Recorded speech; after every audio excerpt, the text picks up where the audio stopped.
没事，就算是神王，为了烈儿，我也会抗争到底。随后，秦羽计划用2年为后废两兄弟练2件兵器，剩余时间炼制第2件里，也就是炼制一座包容神界的府邸。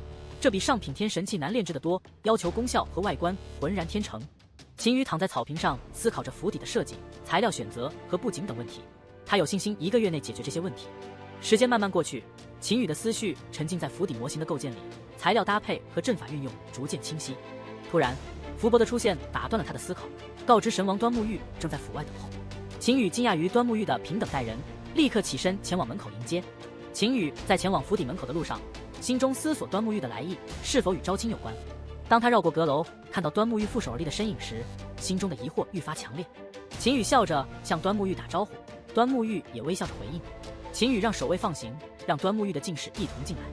秦羽对端木玉的成就表示钦佩，端木玉则谦虚道，自己达到上部天神巅峰已很久。秦羽好奇端木玉成为神王是否与感情有关，端木玉解释说，幻灵镜让他经历了一段梦想的生活，最终让他看开了。他意识到，五彩缤纷的虚幻和迷人的昙花一现都不及本心的永恒。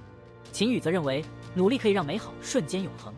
端木玉将幻灵镜交给秦羽，表示自己不会参加招亲，并希望秦羽能成功。秦羽接过幻灵镜，承诺欠端木玉一个人情。端木玉则表示要去北极圣皇殿告知江范自己退出招亲的决定。江岩得知端木玉退出招亲的消息后，兴奋地告诉秦羽。秦羽表示自己早已知晓，并让江岩转告江丽，他已经得到幻灵镜，对招亲的3个名额都充满信心。江岩明白，幻灵镜到手，第2个名额基本稳了。此刻在雷伐城中，当周显得知端木玉退出招亲的消息时，心中大喜，感到轻松了许多。他突然想到，端木玉退出招亲，那么他手中的幻灵镜可能也不再需要了。周显眼中满是喜色，立刻吩咐随身进士准备前往南极净光城。周显认为，如果能得到幻灵镜，第2个名额就非他莫属了。然而，他并不知道端木玉早已将幻灵镜送给了秦羽，这件事只有端木玉和秦羽2人知晓。随后，周显带着礼物前往南极净光城拜访端木玉。净光城内，南极净光城新建的明玉府，因端木玉踏入神王境界而得以开府，开始招收门人，名额仅限6人，竞争异常激烈。府外，2名天神低声议论，称上部天神中有10余人参加选拔，6名门人无一不是上部天神，竞争之激烈可见一斑。此时，周显携2名随从抵达明玉府，听闻此言，眼中闪过寒光。他身边的2名随从同为上部天神，且接受父皇命令侍奉于他，这在众多上部天神中极为罕见。周显心中暗自立誓，终有一日要让所有上部天神都仰视他，祈求成为他的门人。面上恢复笑容，他走至府门前，向守门之人禀报：雷伐城周显来访，请禀告你家主人。仅仅半个时辰后，周显从明玉府出来，脸色阴沉。2名随从轻声询问，他冷冷回应：回雷伐城。眼中雷电闪烁，端木玉竟将幻灵镜赠与秦羽，这让争夺第2个名额的希望变得渺茫，令他眉头紧锁。在雷伐城圣皇殿内，周显向父皇周霍汇报现状。第2个名额几乎难以夺得，而第3个名额虽有可能，但秦羽身为炼器宗师，且是迷神殿新主人，手握鸿蒙灵宝，竞争依旧激烈。周显坦言，为了取得表妹，必须拿下第2个名额。周霍沉思片刻，交代周显专注准备9份官的礼物，材料已派遣数百名天神下界搜集，10年内必能完成。至于第2个名额，周霍表示会想办法助他获得。周显恭敬回应，随后退下。片刻后，周霍顺宜离开雷伐城。此时，参加招亲的18名候选人中，端木玉已因晋升神王退出，剩余17人各自努力准备礼物。奎因侯、申屠凡等高手背后势力强大，竞争激烈。北极飘雪城，秦羽严令福伯闭关数年，不接待宾客，自己则进入新宇宙，开始最为专注的准备阶段。新宇宙紫玄星中，秦羽凌空而立，头顶悬浮着无数炼制府邸所需的材料。他闭目凝神，脑海中清晰浮现出府邸的整体模型和各部分的详细构造与炼制方法。黑色神火与白色劲火交织盘旋，迅速席卷了2/3的材料。随着秦羽身形骤然膨胀，化为100丈巨人，手中玄镜破空锤变得巨大无比。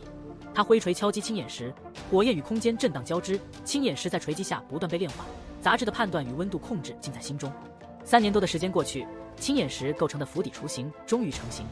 接下来是府邸的装饰阶段。秦羽恢复常态，开始对府邸进行细致的粉饰，墙面不再单一，东半部呈现火焰喷发的壮丽景象，西半部则化为冰雪覆盖的寒冷世界。府邸内部装饰更为丰富，各种奇异花卉竞相开放，展现出秦羽作为炼器大师的无限想象力。历时3223年，秦羽终将这座府邸炼制完成。府邸外观被薄薄的火焰与寒气环绕，院墙上花草攀爬，散发出浓郁的天神气气息。府邸内藏数百件装饰品，均由罕见材料炼制，多为中品及上品天神器，展示出秦羽对实用与美观的双重追求。府邸内部划分为3大区域：微型神界池灵、壁画仙魔妖界，以及内湖中的凡人界紫玄星。每一区域的装饰都承载着秦羽的回忆与故事，如壁画中羽皇与乌兰的战斗场景，内湖下的宫殿仿照凡人界星辰殿而建。这座紫玄府不仅是秦羽对家乡的深情寄托，更是一件巨型天神器，所用材料大半来自东极炫金山和弥神殿的珍贵储备。幻灵镜也被巧妙融入府邸，成为未来卧室的一部分。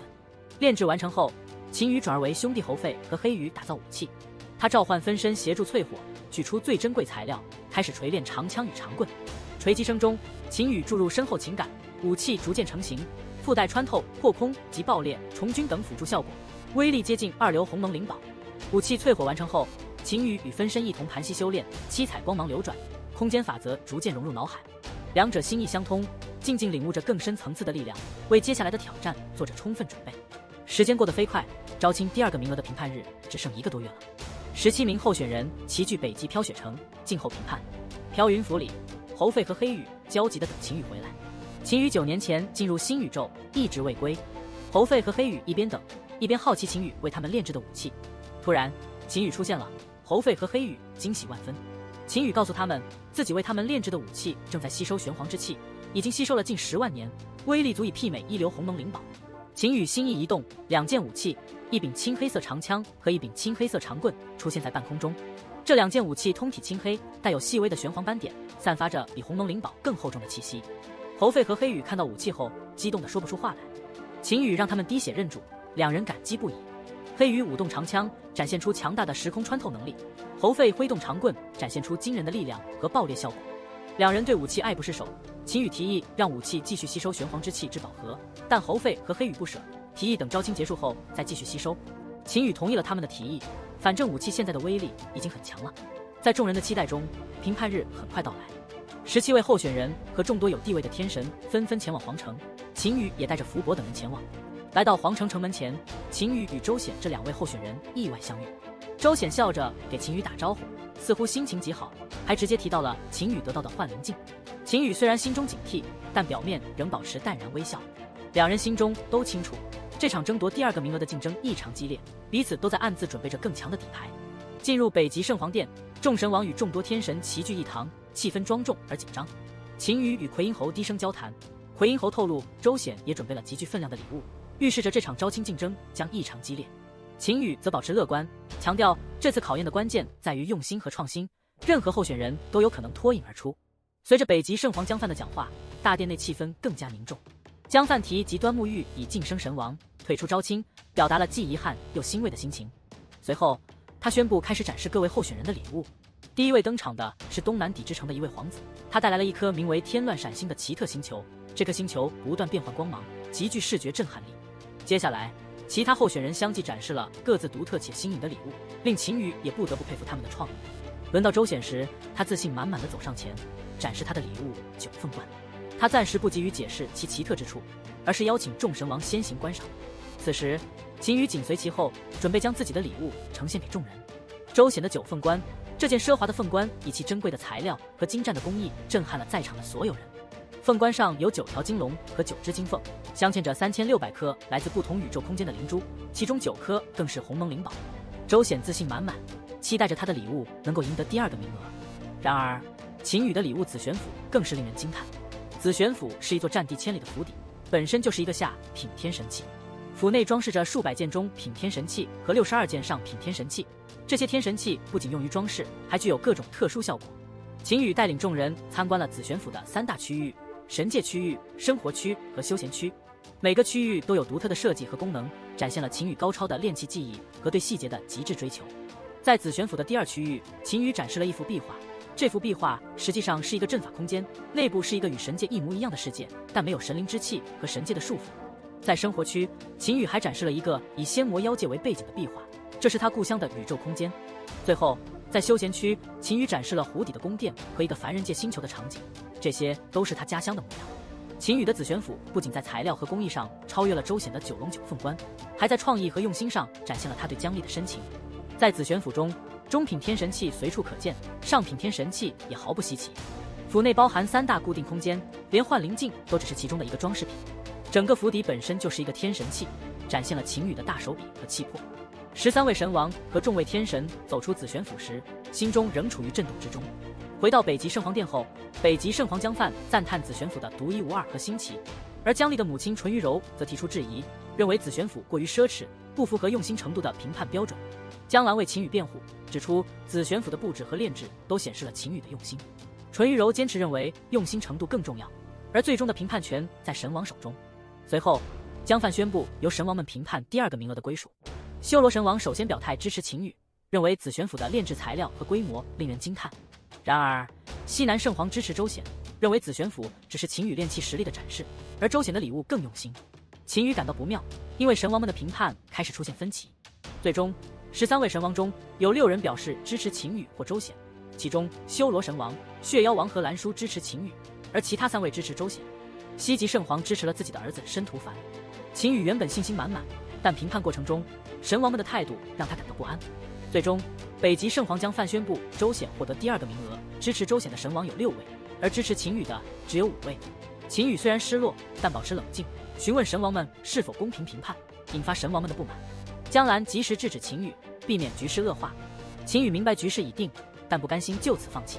他询问江范，得到1个名额和2个名额是否有区别。